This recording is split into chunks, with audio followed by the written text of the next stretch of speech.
अस्सलाम वालेकुम, welcome to marriage done. उम्मीद है आप सब बिल्कुल खैरियत से होंगे और जिंदगी को भरपूर तरीके से एंजॉय कर रहे होंगे। जी, ईद के आने में बहुत कम दिन रह गए हैं, लाइक ओनली 10 और 11 डेज आर लेफ्ट। और अगर अभी तक आपने ईद की तैयारी शुरू नहीं की तो it's a high time now you should start your Eid preparation. अगर आप चाहती हैं कि इस बार आप ईद पे बिल्कुल डिफरेंट लुक के साथ लोगों से मिले, if you want to create a classy look on this Eid, और आप चाहती हैं कि जब आप लोगों से मिले तो आपको ये कॉम्प्लीमेंट मिले that you look so different today, या आप बहुत ज़्यादा चेंज हो गई हैं, या आपकी पर्सनैलिटी में बहुत ज़्यादा चेंज आ गया है और you look so amazing and beautiful, then you need to watch my today's video. क्योंकि आज की वीडियो में मैं आपसे डिस्कस करूंगी फ्यू टिप्स जिनको फॉलो करके आप अपने आप को एक फ्रेश लुक दे सकती हैं, एक डिफरेंट लुक दे सकती हैं। You can look more classy on this Eid. So let's start today's video.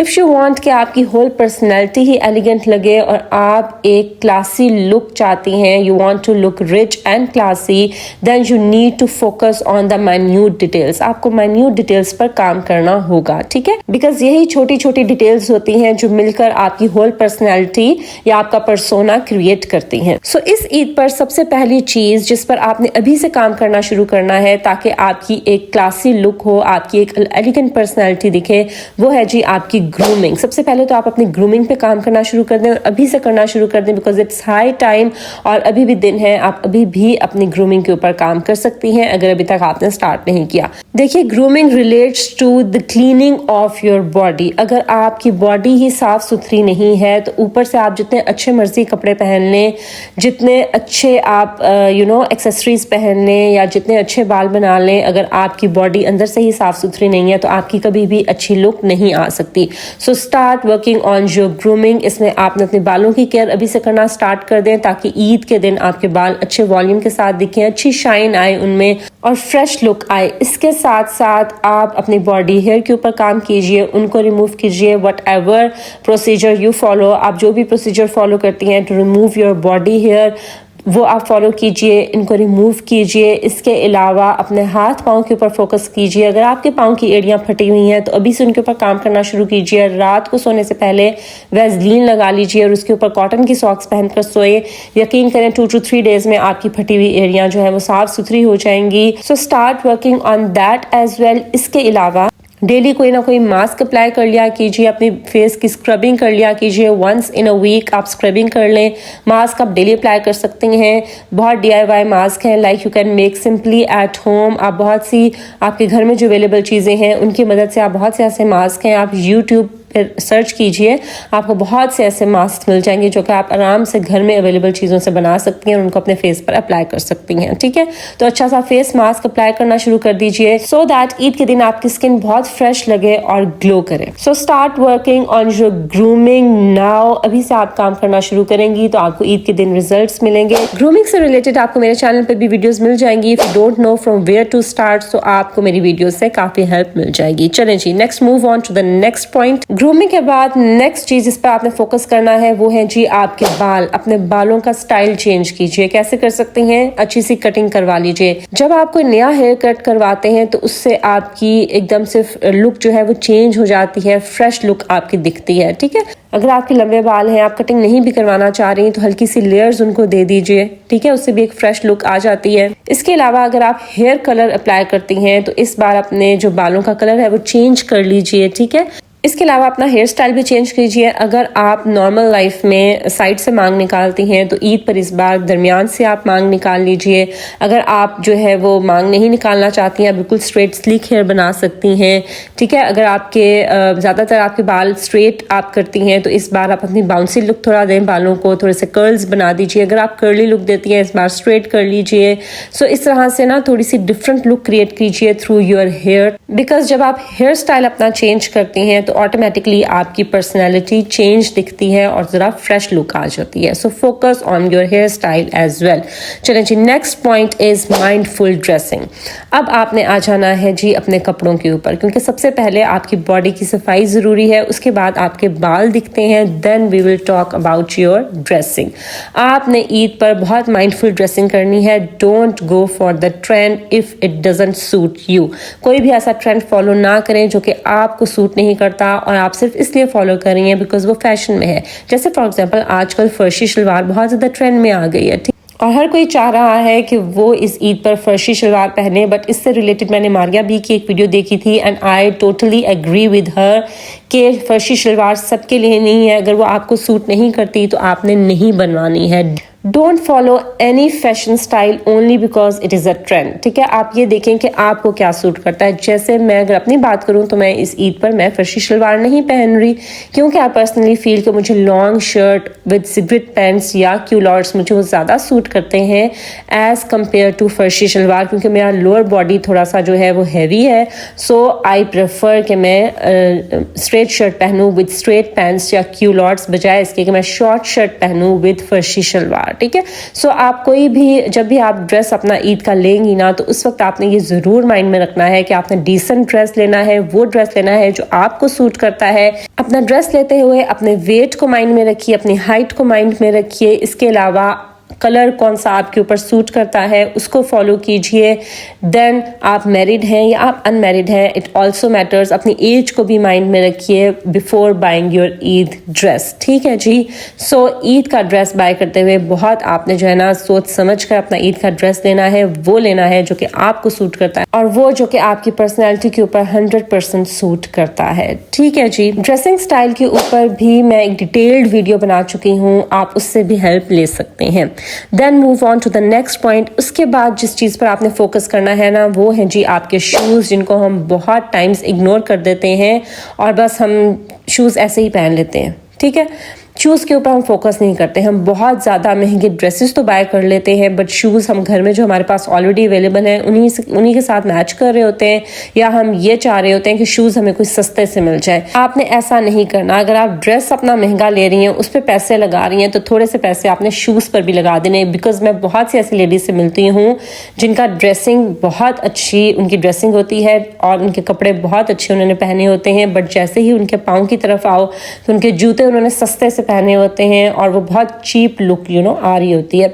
So if you want to look classy और आप चाहते हैं कि आपकी होल पर्सनैलिटी ही एलिगेंट लगे और you want to give a rich look, तो आपको चाहिए कि आप अपने शूज़ के ऊपर भी फोकस करें। थोड़े से पैसे आप अपने शूज़ के ऊपर भी लगा लें। अपने कपड़ों के अकॉर्डिंगली आपने शूज़ पहने हैं, कपड़ों के स्टाइल के अकॉर्डिंगली शूज़ पहनने हैं आपने, उनका कलर भी आपने अपने कपड़ों के अकॉर्डिंगली ही आपने चूज़ करना है।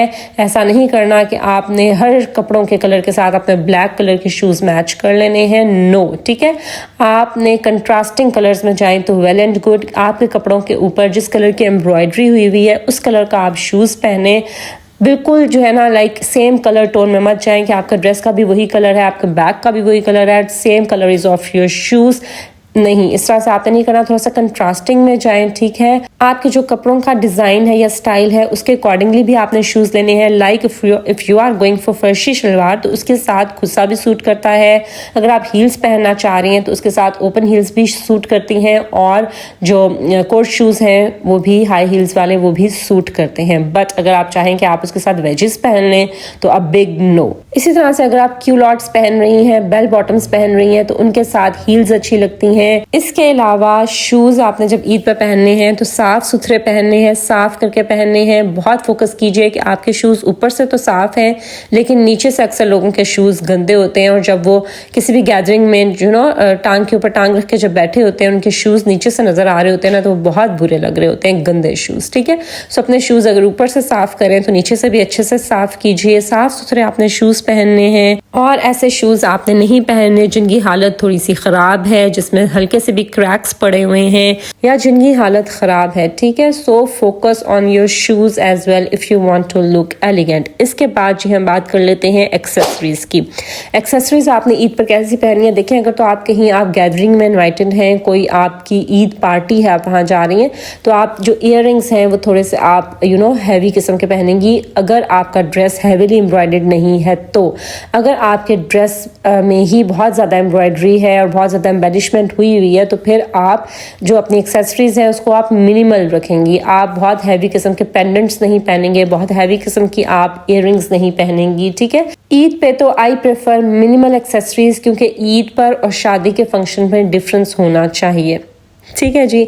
सो आप मिनिमल एक्सेसरीज, अगर आप स्टड्स पहन रही हैं, कोशिश कीजिए कि ज़रा छोटे साइज़ के आप इयररिंग्स पहने, बहुत बड़े बड़े झुमके पहनने की ज़रूरत नहीं है।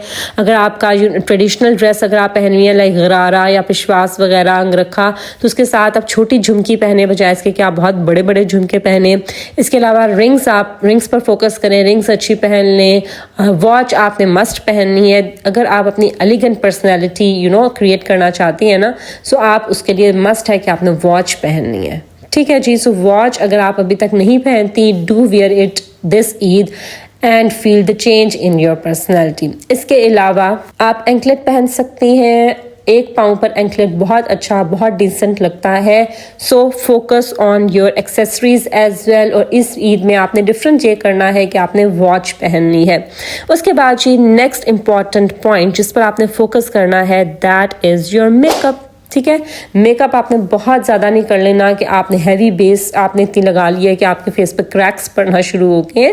ठीक है, और बहुत हैवी मेकअप आपने नहीं कर लेना कि जैसे आप किसी शादी के फंक्शन पर जा रहे हैं। बहुत आपने कोशिश करें कि नो मेकअप लुक आप क्रिएट करें। इसके बहुत से ट्यूटोरियल्स आपको यूट्यूब पे मिल जाएंगे। मिनिमल सा मेकअप करें, बहुत ज़्यादा कोई आपको भर भर के आई शेडोज लगाने की और बहुत डार्क किस्म का जो है ना वो मेकअप करने की ज़रूरत नहीं है।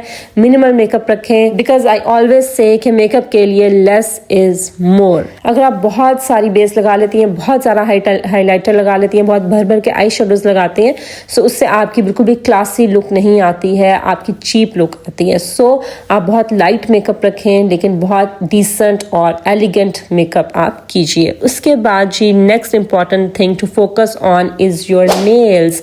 आप अपनी पर्सनैलिटी कैसे चेंज कर सकती हैं? अपने नेल्स को चेंज करके। ठीक है, अपने नेल्स पे फोकस कीजिए। अभी से इनकी ट्रिमिंग स्टार्ट कर दीजिए, इनकी केयर स्टार्ट कर दीजिए, अच्छी सी शेप दे दीजिए। अगर आप मेरी तरह हैं जिनका बच्चा छोटा है और वो लंबे नेल्स नहीं रख सकती, तो फिर आप जो आर्टिफिशियल नेल्स होते हैं उनकी तरफ आ जाए। स्टिक ऑन नेल्स आजकल बहुत ज़्यादा ट्रेंडिंग में है, वो आप लगा लीजिए। ठीक है, थोड़ा सा आप अपने नेल्स की लुक चेंज कीजिए, उससे आपकी पर्सनालिटी भी चेंज दिखेगी। So focus on your nails as well. ये जो छोटी छोटी डिटेल्स होती हैं इन्हीं से आपकी पर्सनैलिटी बनती है। सो नेल्स लगाइए, आप अपने पाँव के नेल्स के ऊपर भी फोकस कीजिए और अपने हाथों के नेल्स के ऊपर भी फोकस कीजिए। उसके बाद नेक्स्ट चीज़ जो कि आपकी पर्सनैलिटी को चेंज कर सकती है और आपकी लुक चेंज कर सकती है, that is your dupatta styling. आप किस तरह से दुपट्टा ले रही हैं, दैट मैटर्स अ लॉट। अगर आपका ऑर्गेन्जा का दुपट्टा है या हेविली एम्ब्रॉयडर्ड दुपट्टा है, तो ऑब्वियसली आपने दुपट्टा भी दिखाना है, तो उसके लिए आप एक शोल्डर के ऊपर अपने दुपट्टे को सेट करेंगी साइड पर, और थोड़ा सा खोल के उसको एक तरह से आपने पूरा फोल्ड करके शोल्डर के ऊपर नहीं रख लेना, बल्कि आपने उसको बिल्कुल फैला के शोल्डर के ऊपर आपने लेना है। ठीक है, इसके अलावा अगर आपका दुपट्टा बिल्कुल सिंपल है और उसमें कोई इतना खास काम नहीं हुआ हुआ, तो फिर आप उसको इस तरह से नेक के साथ आप उसको ले सकती हैं। सो आपका जो दुपट्टा स्टाइल करने का तरीका है वो भी बहुत ज़्यादा मैटर करता है इन क्रिएटिंग योर लुक। मैं प्रेफर करती हूँ साइड पर दुपट्टा। ठीक है, साइड पर आप जब इस तरह से फैलाकर दुपट्टा लेते हैं ना, तो उससे आपकी पर्सनैलिटी में चार चांद लग जाते हैं और उससे आपकी बहुत एलिगेंट पर्सनैलिटी लगती है। सो आपने अपने दुपट्टा स्टाइलिंग के ऊपर भी काम करना है इस ईद पर, अगर आप डिफरेंट लुक क्रिएट करना चाहती हैं। उसके बाद next important thing is your posture. इस ईद आपने ये जरूर करना है कि आपने अपने पोस्चर के ऊपर काम करना है। बिल्कुल स्ट्रेट बैकबोन के साथ आपने बैठना है और आपने अपने शोल्डर्स को बिल्कुल भी ऐसे झुकाना नहीं है, स्ट्रेट रखें, अपने पोस्चर को स्ट्रेट रखें, अपनी चिन अप रखें, बिल्कुल ऐसे सरिया डाल के ना बैठ जाएं गर्दन में। लेकिन ये है कि थोड़ा सा अपना स्ट्रेट पोस्चर मेंटेन करें, उससे आपकी पर्सनैलिटी 360 डिग्रीज का शिफ्ट आता है आपकी पर्सनैलिटी में, अगर आप अपने पोस्चर को मेंटेन करती हैं। सो maintain a straight posture. Last but not the least, have a smile on your face. इस ईद आपने डिफरेंट ये करना है कि आपने हर टाइम अपने फेस पर स्माइल रखनी है, हल्की सी मुस्कुराहट, एलिगेंट सी मुस्कुराहट। बहुत दांत खोल खोल के आपने हंसना नहीं है, बल्कि ये कि एलिगेंट स्माइल आपने अपने फेस पर रखनी है, इससे आपकी पर्सनैलिटी बहुत एलिगेंट और क्लासी दिखती है। सो ये थे जी मेरे फ्यू पॉइंट्स जिन पर काम करके आप इस ईद पर अपनी एक डिफरेंट लुक क्रिएट कर सकती हैं और एक क्लासी लुक क्रिएट कर सकती हैं। और ये सब चीज़ें इंपॉर्टेंट हैं, ये सब मैटर करती हैं। कोई भी ऐसी चीज़ नहीं है कि एक को आप छोड़ दें और आप चाहें कि आप उसको फॉलो ना करें और फिर आपकी पर्सनैलिटी जो है वो एलिगेंट दिखे। नहीं, आपने हर डिटेल के ऊपर काम करना है in order to create a persona. एक एलिगेंट पर्सनैलिटी क्रिएट करने के लिए आपको इन सब चीज़ों के ऊपर काम करना ज़रूरी है। So that was all about my today's video. I hope कि मेरी आज की वीडियो से आपको कुछ ना कुछ फ़ायदा ज़रूर हुआ होगा। अगर ऐसा है तो इसको ज़रूर लाइक कीजिए, फ्रेंड्स और फैमिली के साथ शेयर कीजिए और मेरे चैनल को ज़रूर सब्सक्राइब कर दीजिए। This is Maria signing off until my next video. अल्लाह हाफिज़।